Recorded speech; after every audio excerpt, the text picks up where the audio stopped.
Бұл баяғы өткен заманда болған екен.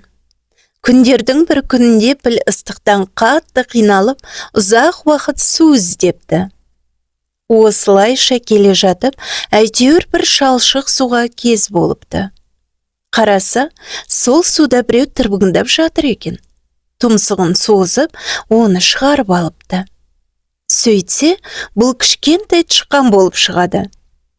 Піл құтқарған тышқан үстіндегі суды сілкіп тастап, үстінің кепкенін күтіп, бірден пілдің арқасына мініп алыпты да, құлағына былай деп айқайлапты.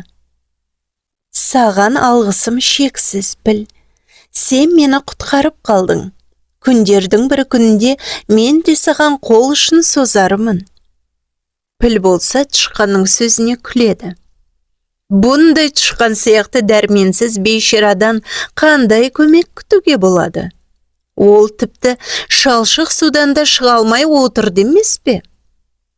Содан біраз уақыт өтіпті. Күндердің бір күнінде піл қатты шаршап, таудың баурайында ұйықтап кетіпті.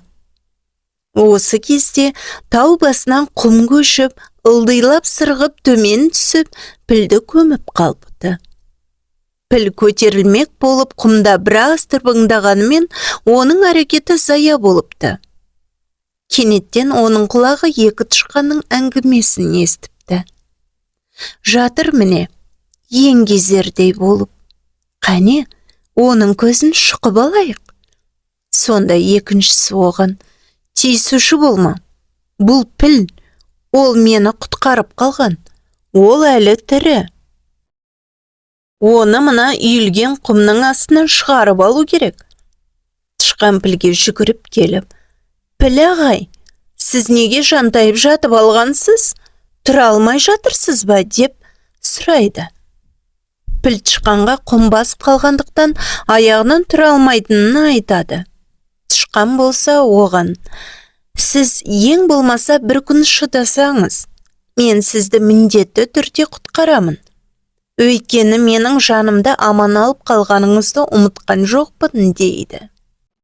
Осы сәттен бастап епті тышқан осы өңірдегі барлық тышқан атаулыны жинап алады.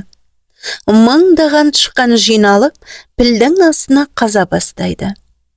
Ал пілге бір орында жата бермей құм ақырындап астындағы шұңқырға қарай құлау үшін дөңбекшіп жатыңыз деп нұсқау береді. Піл тышқанның сөзіне құлақ асып, зор денесін әрі-бері қозғалта бастайды. Құм тышқан айтқандай қозғалған сайын астына қарай төгіле түседі. Пілдің үлкен аяқтары босап, ол баяу орнынан тұрады. Осылайша, кішкентай тапқыр тышқан пілге өмірін құтқарып қалған үшін алғысын айтып, оның да өмірін құтқарып қалыпты.